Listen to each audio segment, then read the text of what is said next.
The future of Police Simulator, Patrol Officers. What updates 9.0.0 and 10.0.0 will look like, a Trello update and a set of greenlit wishes by the community. Fellow officers, we hope you had a good start into spring and are already looking forward to Easter. We looked around, filled our baskets, and found some amazing surprises along the way, including a first look at what's ahead of us when it comes to new content for Police Simulator, Patrol Officers. Earlier this year, we went through all your wishes, the most upvoted Trello cards, thousands of comments, and evaluated their scope and possibility. That took quite a while, sorry for keeping you waiting. But we have now greenlit a lot of things that are planned for the next updates in 2023 and beyond. Changes in updates 9.0.0 and 10.0.0. First things first, last year, we already announced the content that comes with the updates 9.0.0 and 10.0.0.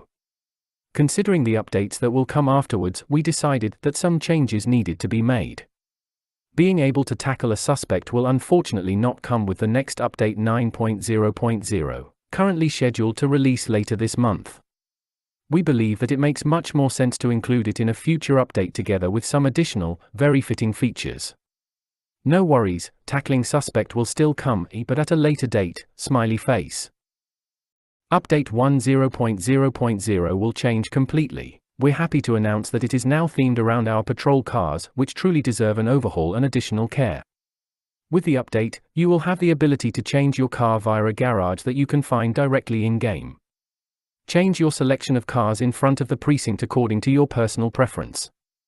You are also able to repair your cars via the garage. You will also be able to manage which trunk tools you want to take on patrol via the garage, so you are perfectly prepared for your next call-out. Another change you can look forward to relates to the entire physics system and car handling and physics of our PVs. We're introducing an entirely new physics engine, switching to chaos physics. We'll share more details about the content of 10.0.0 the closer we get to it, and we can't wait for it. What comes next? The future looks bright. Internally, we have laid out a plan for the entirety of 2023 and even the beginning of 2024. On our Trello, we shifted a bunch of cards, including a lot of highly upvoted ones, into the community feedback, officially greenlit column, meaning that we plan to include them in future updates. Please be aware that this column is not 100% final. Some things might be subject to change, but we have them all in mind and are really looking forward to them. However, we also removed some of the older stuff in the column as it has been severely outdated. That might sound disappointing, but we believe that we included much more frequently requested features that provide more value. The features and improvements you see in the column are not sorted by updates yet. That's why only updates 9.0.0 and 10.0.0 are currently present. We will shift them into the update packages, 1.1.0.0, 2.0.0, 3.0.0, the closer we get to 1. Keep an eye on Trello and do not forget to vote for your favorite remaining features. There's a chance they will be considered in the future as well. We can't wait for all your feedback and wish you a lot of fun going through the greenlit features and discover what we have planned for the future of PO. Self-defense. De-escalation, self-defense, and usage of a service pistol. We are actively and intensively researching the possibilities of including such scenarios in the game. It is important to us not to change the nature of the game, but be as close as possible to reality.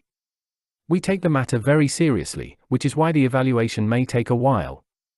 Next to our research, we are consulting a bunch of former and active police officers from the United States, and talk to those who have been part of the police in bigger cities. Please bear with us while we are working on the scope of these features. We do have them in mind, but we would like to give it a purpose, make it meaningful, keep it realistic, and be aware of the consequences. Just to provide an insight into another hurdle we are trying to work out, currently, PO is rated T, equals age 13 and up, and their equivalent in most regions, primarily because a scenario where you must use the gun is not present at the moment. This causes a huge issue. If we introduce gun usage, there is a risk that the age rating will be raised, causing a lot of problems as people who have already bought the game might have expected it to stay at this rating, and not for it to be completely different. We have to keep in mind the expectations of all our players and really want to do things right. In the meantime, we are talking to all agencies and partners involved to check if there's a solution, but it will take a while. Thank you all for your patience. We know stuff hasn't been perfect in the last few months. The teams at both Easier and Astragon love PO so much, and we work hard to polish and advance it further. Thank you for your support, your feedback, your understanding, your engagement, your passion. We do not take it for granted. Your Police Simulator team.